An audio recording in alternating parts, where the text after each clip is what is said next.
Did you hear about it? About what? The niggers, the niggers! What about him? Them leaving, pulling out, going away. Did you hear? What you mean pulling out? How can they do that? They can, they will, and they are. Just a couple? Every single one here in the South? No. Yes! I got to see that. I don't believe it. Where are they going? Africa?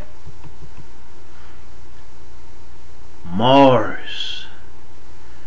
You mean the planet Mars? That's right. The men stood up in the hot shade of the hardware porch. Someone quit lighting a pipe. Somebody else spat out into the hot dust of noon. They can't leave. They can't do that. They're doing it anyways. Where'd you hear this? It's everywhere. On the radio a minute ago. Just come through. Like a series of dusty statues, the men came to life. Samuel T.C., the hardware proprietor, laughing uneasily. I wondered what happened. I wondered what happened to Silly. I sent him on my bike an hour ago. He ain't come back from Mr. Boardman's yet. You think that black fool just pedaled off to Mars? The men snorted. All I say is he better bring back my bike. I don't take stealing from no one, by God. Listen! The men collided irritably with each other, turning. Far up the street, the levee seemed to have broken. The black, warm waters descended and engulfed the town. Between the blazing white banks of the town stores, among the trees, silence. A black tide flowed. Like a can of summer molasses, it poured turgidly forth upon cinnamon dusty roads.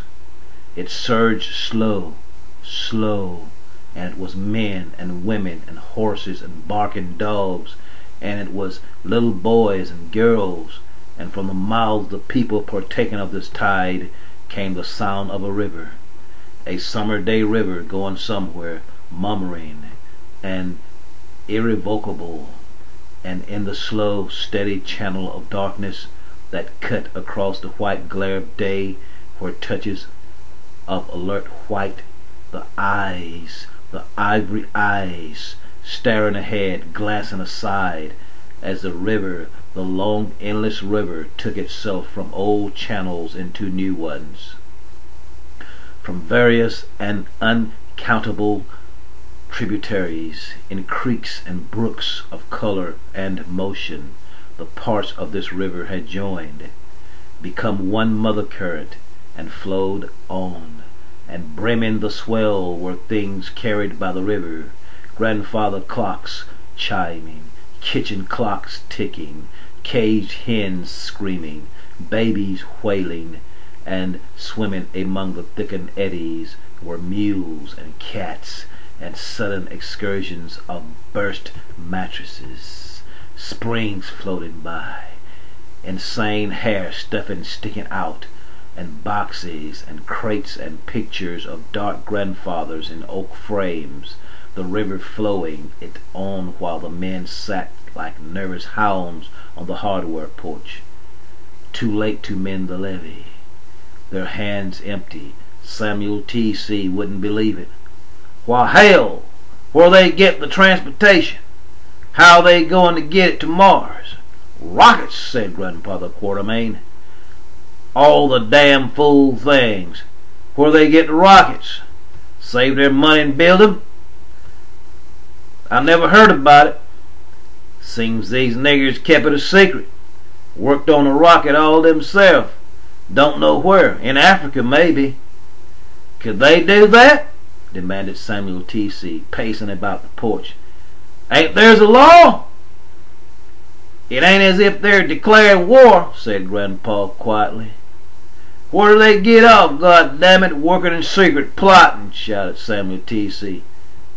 Schedule it for all this time niggers together right by Leon Lake, by Loon Lake. Rocket's been there at 1 o'clock. Pick him up. Take him to Mars. Telephone the governor. Call the militia, cried T.C. They should have given notice. Here comes your woman, T.C. The men turned again as they watched down the hot road in the windless light. First one white woman and then another arrived, all of them with stunned faces, all of them rustling like ancient papers. Some of them were crying, some were stern. All came to find their husbands. They pushed through barroom swing doors, vanishing. They entered cool, quiet groceries. They went in at drug stores and garages, and one of them, Mrs. Clara T.C., came to stand in the dust by the hardware porch, blinking up at her stiff and angry husband as a black river flowed full behind her. "It's Lucindy, Pa. You gotta come home." "I'm not coming home for no darky." "She's leaving." "What'll I do without her? What'll I do without her?" "Fetch for yourself, maybe. I won't get down on my knees to stop her." "But she's like a family member," Mrs. T.C. moaned. "Don't shout. I won't have you blubbered in public this way about no goddamn—" His wife's small sob stopped. She dabbed her eyes. "I kept telling her, Lucindy," I said, "you stay on and I raise your pay. And you get 2 nights a week off if you want to." But she just looked set. I never seen her so set. And I said, "Don't you love me? Don't you love me, Lucinda?" And she said yes. But she had to go because that's the way it was. She had to go because that's the way it was, is all. She cleaned the house and dusted it and put luncheon on the table, and then she went to the parlor door and stood there with 2 bundles, one by each foot, and shook my hand and said, "Goodbye, Miss T.C." And she went out the door. And there was her luncheon on the table, and all of us too upset to even eat it. It's still there now. I know, last time I looked it was getting cold. T.C. almost struck her. "God damn it, Miss T.C., you get the hell home, standing there making a sight of yourself. Go on now, get." "But Pa—" He strode away into the hot dimness of the store. He came back out a few seconds later with a silver pistol in his hand. His wife was gone. The river flowed black between the buildings, with a rustle and a creak and a constant whispering shuffle. It was a very quiet thing, with a great certainty to it. No laughter, no wildness, just a steady, decided, and ceaseless flow. T.C. sat on the edge of his hardwood chair. "If one of them so much as laughed, by Christ, I'll kill him." The men waited. The river passed quietly in the dreamful noon. "Looks like you're going to have to hoe your own turnip, Sam," Grandpa chuckled. "I'm not bad at shooting white folks, neither." T.C. didn't look at Grandpa. Grandpa turned his head away and shut up his mouth. "Hold on there, Samuel." T.C. leaped off the porch.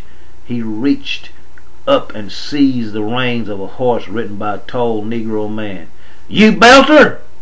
Come down off there." "Yes, sir." Belter slid down. T.C. looked him over. "Now just what you think you're doing?"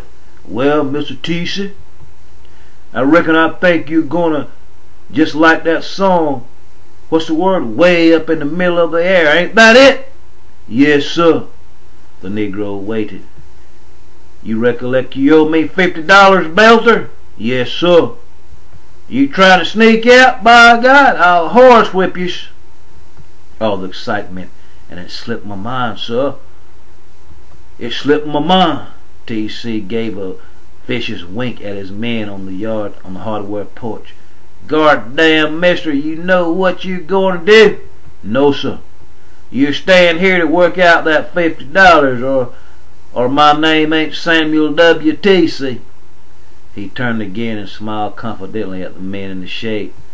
Belto looked at the river going along the street, that dark river flowing between the shops, the dark river on wheels and horses and in dusty shoes, the dark river from which he had been snatched out of on his journey. He began to shiver. Let me go, Mr. T.C. I'll send you money from up there, I promise. Listen, Belter. T.C. grabs the man's suspenders like two harp strings, playing them now and again contemptuously, snorting at the sky, pointing one bony finger straight at God. Belter, you know anything about what's up there? What's to tell me? What they tell him? Christ! Hear that? What they tell him? He swung the man's weight by his suspenders idly, ever so casual, flicking a finger in the black face. Belter, you fly up and up like a July 4th rocket and bang! There you are, cinders spread all over space. Them crackpot scientists, they don't know nothing. They'll kill you all off. I don't care. Glad to hear that, because you know what's up on the planet Mars? There's monsters with big raw eyes like mushrooms. You seen them pictures on those future magazines you buy at the drugstore for a dime? Ain't you? Well, them monsters jump up and suck marrow from your bones. Don't care at all, don't care. Belter watched the parade slide by, leaving him. Sweat lay on his dark brow. He seemed about to collapse. And it's cold up there, no air. You fall down, jerk like a fish, gasping, dying, strangling, dying. You like that? Lots of things I don't like, sir. Please, sir, let me go. I'm late. I'll let you go when I'm ready. I'll let you go when I'm ready to let you go. We'll just talk here politely until I say you can leave. And you know it damn well. You want to travel, do you? Well, mister, way up in the middle of the air, you get the hell home and work out that $50 you owe me. Take you 2 months to do that. But if I work it out, I miss the rocket, sir. Ain't that a shame now? T.C. tried to look sad. I give you my horse, sir. Horse ain't legal tender. You don't move until I get my money. T.C. laughed inside. He felt very warm and good. A small crowd of dark people had gathered to hear all this. Now, as Belter stood, head down, trembling, an old man stepped forward. Mister! T.C. flashed him a quick look. Well? How much does this man owe you, mister? None of your damn business. The old man looked at Belter. How much, son? $50. Old man put out his black hand at the people around him. There's 25 of you. Each give $2. Quick now. There's no time for argument. Here now, cried T.C., stiffening up tall. The money appeared. The old man fingered it into his hat and gave the hat to Belter. Son, he said, you ain't missing no rocket. Belter smiled into the hat. No, sir, guess I ain't. T.C. shouted. You give that money back to them. Belter bowed respectfully, handed the money over, and when T.C. would not touch it, he set it down in the dust at T.C.'s feet. There's your money, sir. Thank you kindly. Smiling, he gained the saddle of his horse and whipped his horse along, thanking the old man who rode with him.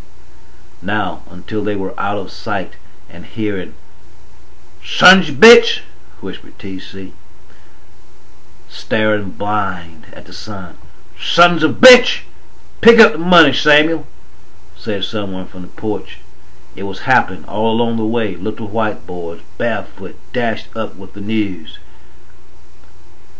Them that has help, that hasn't, and that way they all get free. Seen a rich man give a poor man $200 to pay off something. Seen someone else give someone else $10, $5, 16. Lots of that all over. Everybody. The white men sat with sour water in their mouths. Their eyes were almost puffed shut, as if they had been struck in the face by wind and sand and heat. The rage was in Samuel T.C. He climbed up on the porch and glared at the passing swarms. He waved his gun, and after a while, when he had to do something, he began to shout at anyone, any Negro who looked at him. "Bang! There's another rocket out in space!" he shouted to all could hear. "Bang! By God, bang!" The dark heads didn't flicker or pretend to hear, but their white eyes slid swiftly over and back. Crash! All them rocks falling, screaming, dying, bang! God Almighty, I'm glad I'm right here on old terra firma. And they says, and the old joke, "The more firma, the less terror." Ha ha ha! Horse clopped along, shuffling up dusk. Wagons bumped on ruined springs. Bang! His voice was all over space, jerked out rockets like so many minnows hit by a meteor. By God, space full of meters.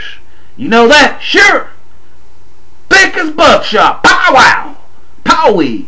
Shot 'em down. Tin can rockets like so many ducks. So many clay pipes. Old sardine can full of black cod. Bang 'em! This is Sting's ladyfinger. Bang, bang, bang! 10,000 dead here, 10,000 there, floating in space around and around Earth, every cold way out. Lord, do you hear that? You hear there? Silence. The river was broad and continuous, having entered all cotton shacks during the hour, having flooded all the valuables out. It was now carrying the clocks and the washboards, the silk boats and the curtain rods on down to some distant black sea. High tide passed. It was 2 o'clock. Low tide came. Soon the river was dried up, the town silent, the dust settling in a film on the stores, the seated men, the tall hot trees. Silence. The men on the porch listened. Hearing nothing, they exceeded their thoughts and their imaginations out and into the surrounding meadows. In the early morning, the land had been filled with its usual concoctions of sound. Here and there, with sub-born persistence to custom, there had been voices singing, the honey laughter under mimosa branches, the pickaninnies rushing in clear water, laughter at the creek, movements and bending in the fields, jokes and shouts in clear water, laughter at the creek, movements and bendings in the fields, jokes and shouts of amusement from the shingle shack covered with fresh green vine. Now it was as if a great wind had washed the land clean of sound. There was nothing. Skeleton doors hung open on leather hinges, rubber tires swing hung in silent air, uninhibited. The washing rock at the river were empty, and the watermelon patches, if any, were left alone to heat their hidden liquors in the sun. Spiders started building new webs in abandoned huts.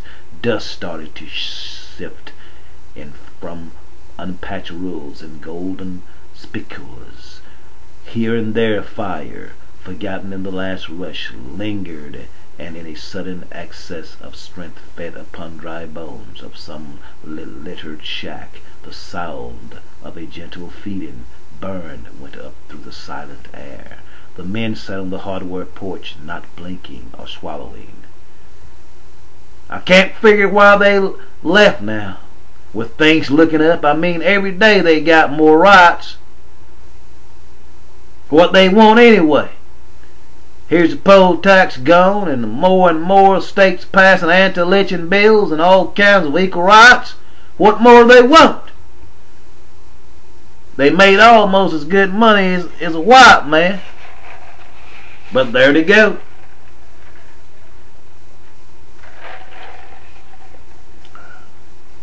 Far down the empty street, a bicycle came. I'll be goddamn, TC. Here comes your silly now. The bicycle pulled up before the porch, a 17-year-old colored boy on it. All arms and feet and long legs and round watermelon head, he looked up at Samuel T.C. and smiled. So you got a guilty conscience and came back, said T.C. No, sir. I just brought the bicycle. What's wrong? Couldn't get it on the rocket? That wasn't it, sir. Don't tell me what it was. Get off. You're not going to steal my property. He gave the boy a push. The bicycle fell. Get inside and start cleaning the brass. Beg pardon? The boy's eyes widened. He heard what I said. There's guns need unpacking there, and a crate of nails just come from Natchez.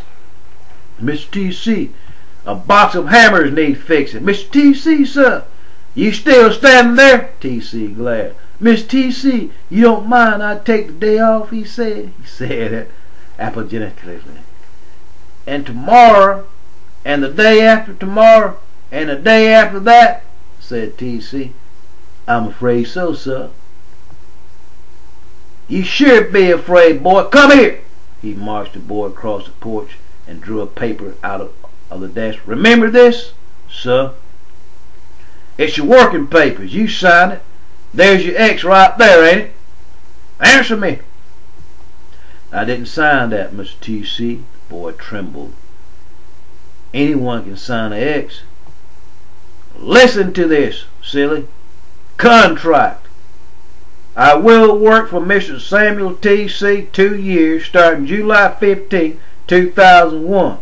And if intending to leave, will give 4 weeks' notice and continue working until my position is filled. There. T.C. slapped the paper, his eyes glittering.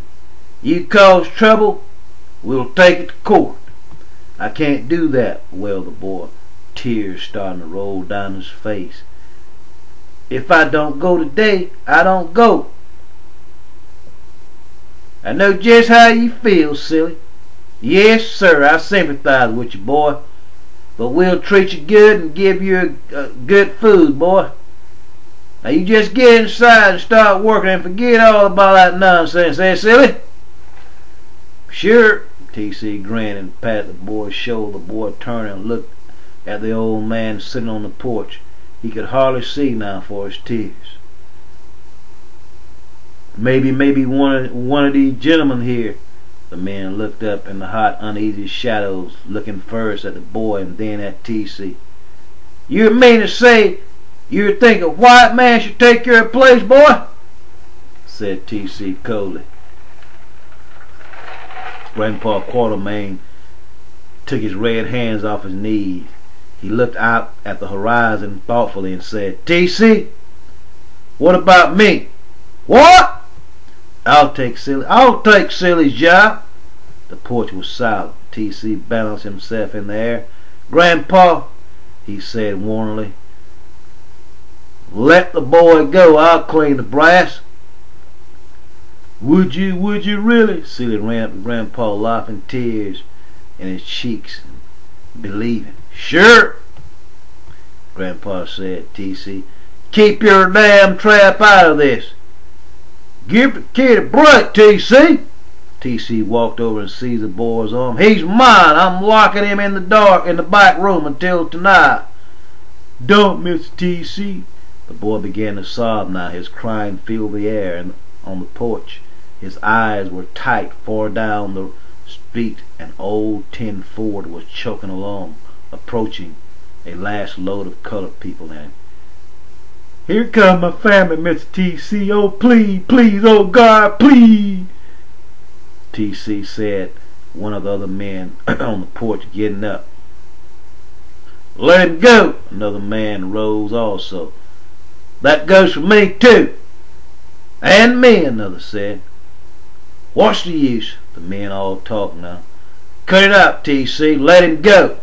T.C. felt for his gun in his pocket. He saw the men's faces. He took his hand away and left the gun in his pocket and said, So that's how it is. That's how it is, someone said. T.C., let the boy go. All right, get out. He jerked his hand back in the store. But I hope you don't think you're going to leave any trash behind to clutter my store. No, sir. You clean everything out of your shed and back. Burn it. Silly shook his head. I'll take it with. They won't let you put it on the damn rocket. I'll take it with, insisted the boy softly.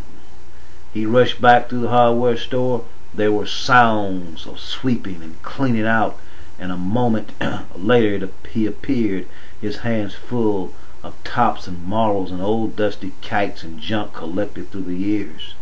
Just when the old tin Ford drove up and Silly climbed in and slammed the door, T.C. stood on the porch with a bitter smile. What you going to do up there? Starting new, said Silly. Gonna have my own hardware. God damn it, you've been learning my trade so you could run off and use it. No, sir, I never thought one day this would happen, sir. But it did. I can't help it if I learned, Mr. T.C. I suppose you got a name for your rocket. They looked at their one clock on the dashboard of the car. Yes, sir. Like Elijah the chariot, the big wheel and the little wheel, faith, hope, and charity. We got a name for the ship, Mr. T.C. God the Son and the Holy Ghost. God the Son and the Holy Ghost, I wouldn't wonder. Say, boy, you got one named the First Baptist Church? We got to leave now, Mr. T.C. T.C. laughed. You got one named Swing Low and the other named Sweet Chariot? The car started up. Goodbye, Mr. T.C. You got one named Rolling Bones? Goodbye, mister. And another call over Jordan? Well, tote that rocket, boy. Lift that rocket, boy. Go on. Get blown up. See if I care. The car churned off on the dust. The boy rose and cupped his hands on his mouth and shouted one last time at T.C. Mr. T.C. Mr. T.C. What you going to do nights from now on? What you going to do nights, Mr. T.C.? Silence. The car faded down the road. It was gone.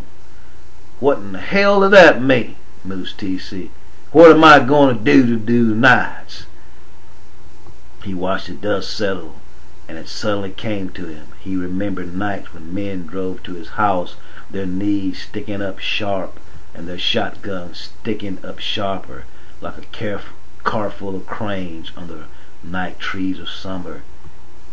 Their eyes mean, honking the horn, and him slamming his door, a gun in his hand, laughing to himself, his heart racing like 10-year-olds driving off down the summer night road, a ring of hemp rope coiled on the car floor, fresh shell boxes making every man's coat look bunchy.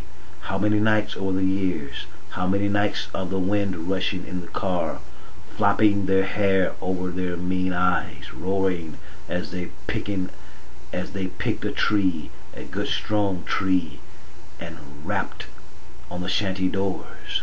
So that's what the son of a bitch meant. T.C. leaped out into the sunlight. Come back, you bastard!